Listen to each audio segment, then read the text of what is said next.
Bom dia, boa tarde, boa noite. Se você ainda não me conhece, meu nome é Bruno Fontes, sou professor de matemática e o objetivo desse canal é sempre trazer aulas para complementar o seu estudo, com teoria, lista de exercícios e correção, tá?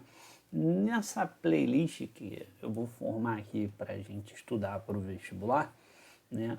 A minha ideia vai ser sempre trazer aula com teoria, depois colocar alguns links de vídeos anteriores, tá? Que possam te ajudar a entender melhor alguma parte desse assunto. Então sempre dá aquele confere aqui na descrição do vídeo para ver se vai ter mais algum vídeo para te ajudar. E vou trazer também as listas de exercícios, uma lista mais focada primeiro na parte conceitual, né, para a gente treinar aí alguns fundamentos básicos, e depois na prática como é que ela vai funcionar essas matérias no vestibular, né, principalmente no Enem. Bom, galera, o assunto de hoje vai ser conjuntos numéricos, que ele é base para vários outros assuntos, né? Então, desde funções, plano cartesiano, então é um suporte que a gente vai precisar para a gente conseguir entender melhor o que vai estar escrito e algumas bases, alguns detalhes em outros assuntos, né? Então vamos lá, vamos ver aí como é que vai funcionar, né? Vamos lá, vamos para a teoria, galera. Bom, vamos relembrar aqui quais são os conjuntos numéricos que a gente conhece, né? Conjuntos numéricos. Tá. Conjuntos numéricos. Vamos fazer um grande... vamos relembrar aí alguns conjuntos.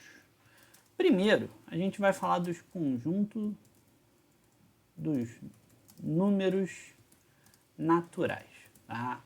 Conjunto dos números naturais é o primeiro conjunto que a gente estuda, tá?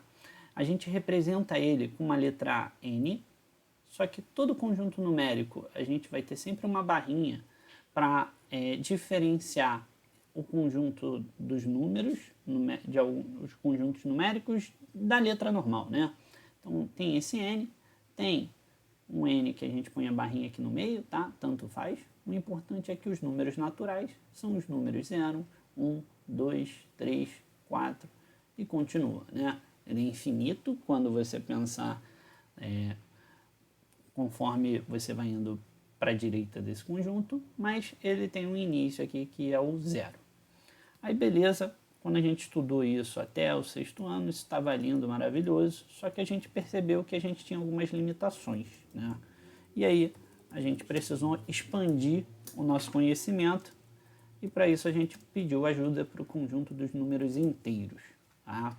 O conjunto dos números inteiros, que a gente representa pela letra Z, ele vai ser o conjunto dos números naturais. A gente vai ter o 0, vai ter o 1, vai ter o 2, vai ter o 3, ou seja, a gente vai continuar com esses números naturais, só que agora a gente vai ter a inclusão dos números negativos, o menos 1, o menos 2, o menos 3 e continua, tá? Então, combina comigo que o conjunto dos números inteiros é o conjunto dos números naturais, só que você está incluindo os números negativos utilizando a ideia de um espelho, tá? E aí, algumas observações que são bem importantes. Quando eu coloco esse Z e coloco um asterisco, né, esse asterisco ele é um símbolo que significa que você está excluindo o 0. Então, é como se você pegasse essa lista aqui de cima e estivesse pensando nela sem o 0. Então, vou vir aqui, vou botar aqui menos 3, menos 2, menos 1, 1, 2, 3 e continua, tá? Então, quando eu falo do Z asterisco, eu estou falando dos inteiros não nulos, tá? Agora, quando eu coloco o Z com um mais, e esse mais está embaixo, tá? Ele é um índice que está embaixo, eu vou pegar E ao contrário do que a minha intuição fala, né, eu não estou falando dos inteiros positivos, tá? Eu estou falando dos inteiros não negativos. Ou seja, eu vou excluir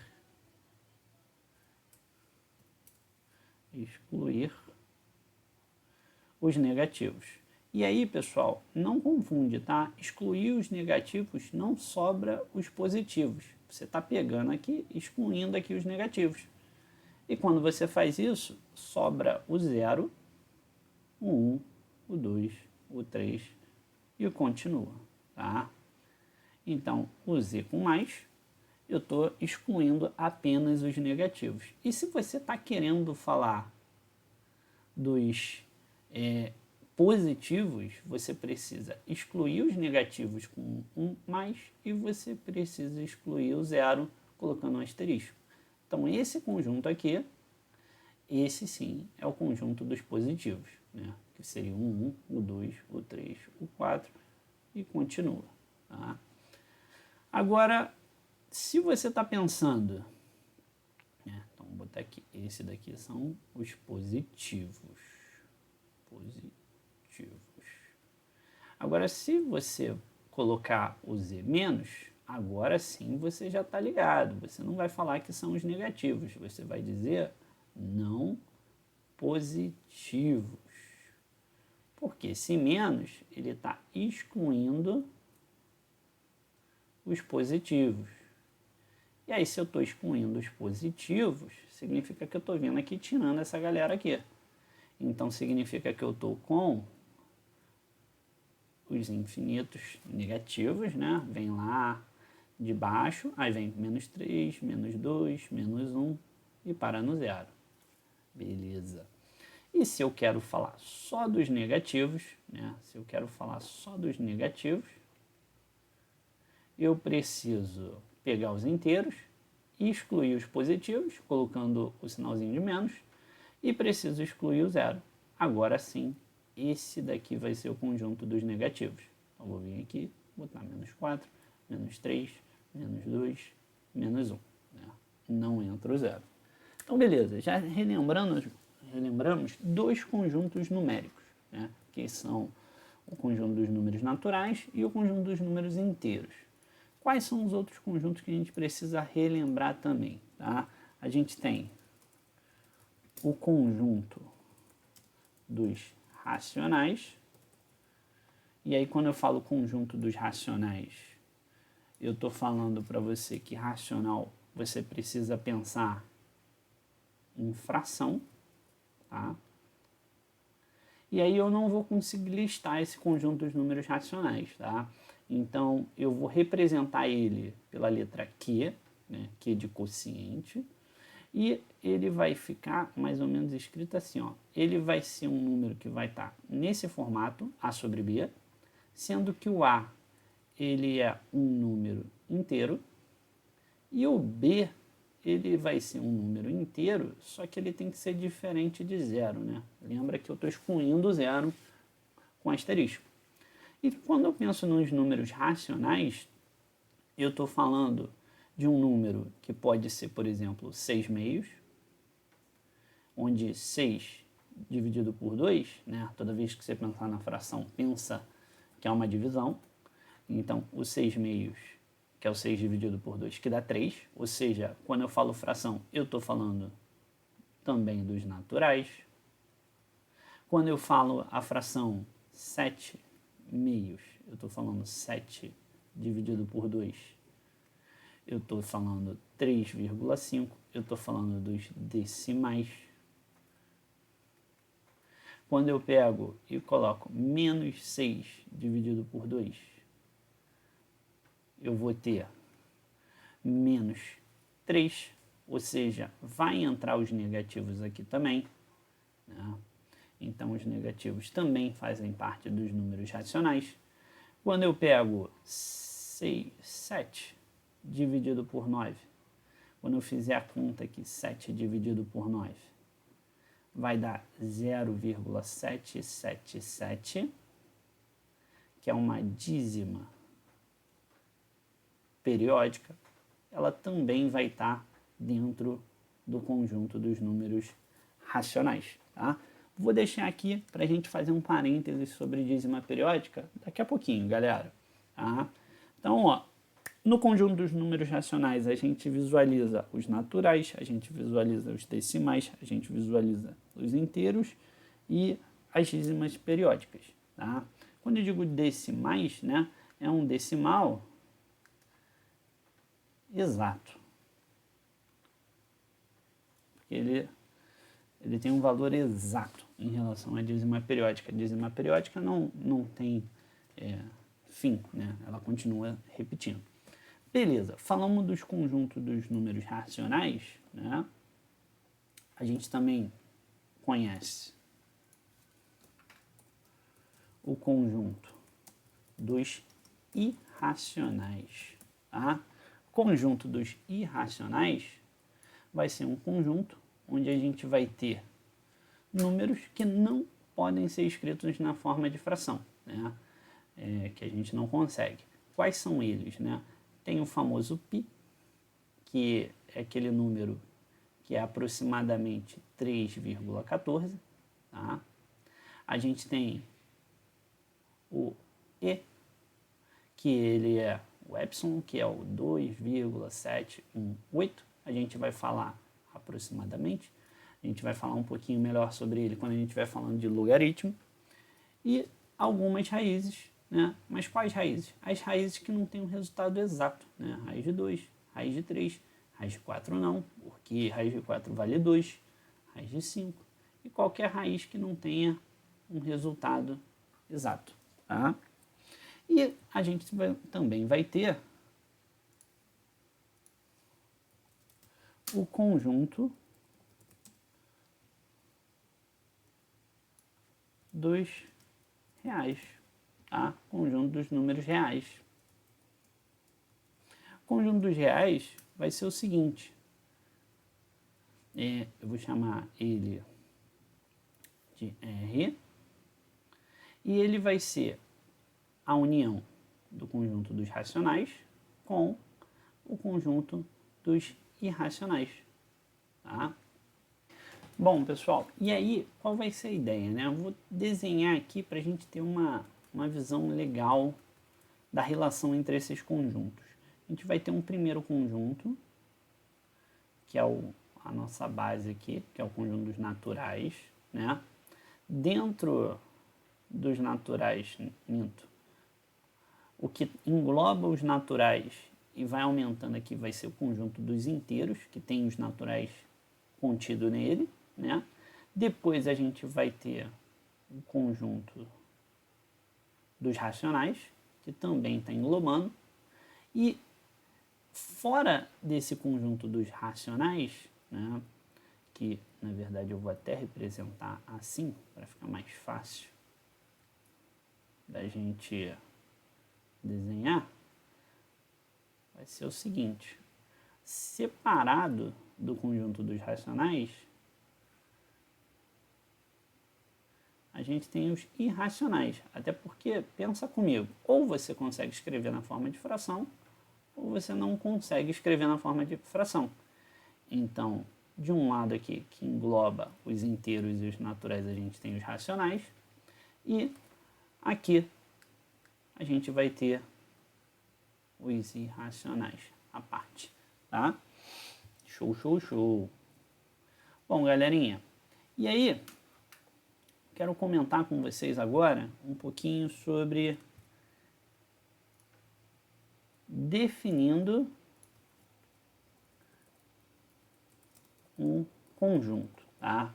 Que é bem importante a gente entender o que significa a linguagem matemática nesse aspecto, que vai ser o seguinte: imagina que eu tenho algo escrito assim, ó, um parênteses, x pertence aos naturais, e aí uma barra, essa barra significa tal que o x é menor que 4.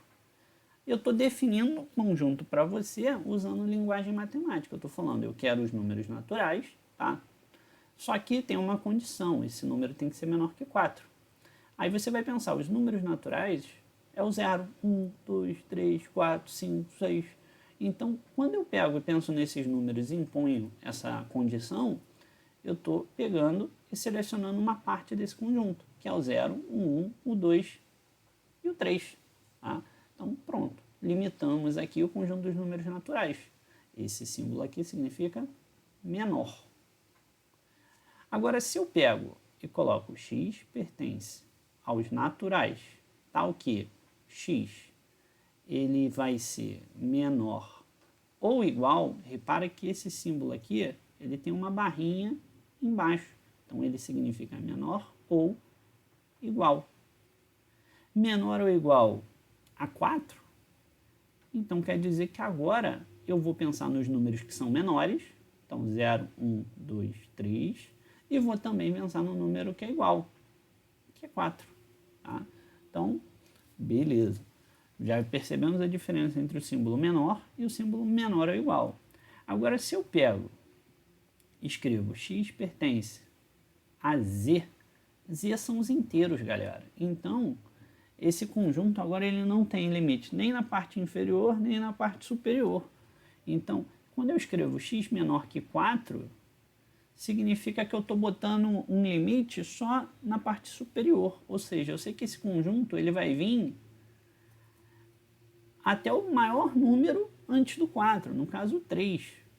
E ele não vai ter um limite para baixo, porque eu estou falando dos inteiros. Então, tem o menos 3, tem o menos 2, tem o menos 1, tem o 0. Vou apagar aqui. Tem o 1, o 2 e o 3.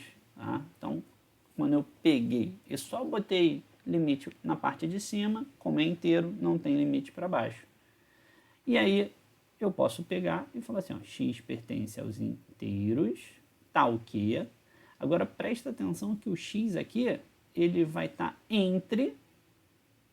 Só que esse entre, se eu coloco entre menos 2 e 4, eu estou dizendo que ele vai estar entre eles, não vou incluir os extremos. Mas se eu coloco esse símbolozinho, quer dizer que eu vou incluir o extremo menos 2. Então aqui é o menos 2, o menos 1, o 0, o 1, o 2 e o 3. Tá? Então, com isso, a gente verifica aí como é que a gente pode pegar e definir um conjunto com, dizendo dentro de qual conjunto numérico ele está e dentro de alguma condição, ok? E agora, o outro parênteses que eu tinha combinado com vocês, que é falando sobre dízima periódica. Tá? Então, quando eu falo dízima periódica, eu primeiro tenho que definir com vocês, né, alguns conceitozinhos básicos. Primeira coisa é, quando eu falo uma dízima periódica, vou dar aqui alguns exemplos. Se eu pego o número 1,222, a gente precisa combinar que o período, ou seja, o que se repete aqui, é o 2, e esse elemento que está repetindo, eu preciso repetir 3 vezes para eu ter certeza do que está aqui dentro desse período. Porque, por exemplo, quando eu pego e escrevo 1,233, 3, aqui o período, ele só é o número 3. Tá? E ao contrário desse daqui, que é 1,23, 23, 23. Aqui a repetição, ele vai ser o próprio 23. Tá? Então, é importante a gente repetir o período 3 vezes, para a gente conseguir ter bem definido o que faz parte do período e o que não faz parte. Agora, tem mais um elemento que a gente chama de antiperíodo. Antiperíodo é algo que está fora do período, tá? Mas não é qualquer coisa que está fora do período. É a parte decimal que está fora do período. Então, quando eu olho aqui no primeiro exemplo, o período é exatamente toda a parte decimal. Quando eu olho no exemplo 2, o período é isso, e existe um elemento aqui que está fora da parte decimal, que é o 2. Então, o antiperíodo sempre vai ser... o antiperíodo sempre vai ser a parte decimal que não faz parte do período, tá? Então, a gente só tem isso no exemplo 2. No exemplo 1, 2, o exemplo 1 e o exemplo 3, tudo que faz parte do período é exatamente a parte decimal, né? Ou melhor, tudo que faz parte tudo que é parte decimal faz parte do período, logo não tem antiperíodo, tá? E agora, como calcular a fração geratriz de uma dízima periódica? Basicamente, como calcular a fração que deu origem daquela dízima periódica, tá? Vamos começar, por exemplo, com 1,222, tá? Vou ensinar aqui um passo a passo que é bem tranquilo. Eu vou chamar, pessoal, vamos lá, quanto mais organizado você for e ciente do que está acontecendo, mais fácil vai ser de você conseguir repetir esse raciocínio. Então, ó, eu vou vir aqui e vou escrever aqui 1,222 vai ser igual a x. Tá? Eu vou chamar de x esse número, essa fração que eu estou querendo descobrir. Aí eu vou pensar o seguinte, ó, como só tem um número, um algarismo na parte do período, eu vou pegar e eu vou multiplicar toda essa equação por 10. Tá? Então, vou fazer aqui, ó, vezes 10. Quando eu faço vezes 10, eu vou ficar com 10x. Multiplicar por 10, a vírgula anda para a direita. Então, vai ficar 12,222. E aí, eu quero que você repare o seguinte. A dízima periódica que você está vendo nessa linha, ela é uma dízima periódica que a parte decimal é igual. Tá vendo? Ela é infinita nas duas situações, mas elas são iguais. Isso significa que quando eu pegar e diminuir uma equação da outra, eu vou zerar essa parte decimal. Então, eu basicamente estou fazendo 10x menos x é igual a 12,222 menos 1,222. Como a parte decimal aqui é igual, significa que ela vai zerar e a minha única preocupação vai ser diminuir a parte inteira. E aí 12 menos 1 dá 11. E 10x menos x dá 9x.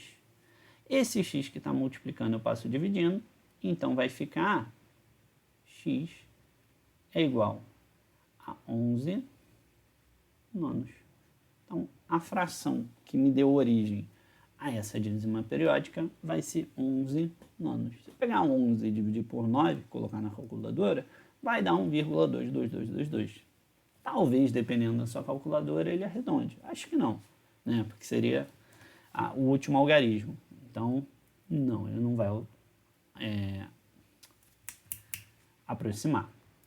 Beleza. Agora, eu quero fazer uma onde eu tenha antiperíodo, tá? Então, ó, vou vir aqui, vamos fazer um exemplo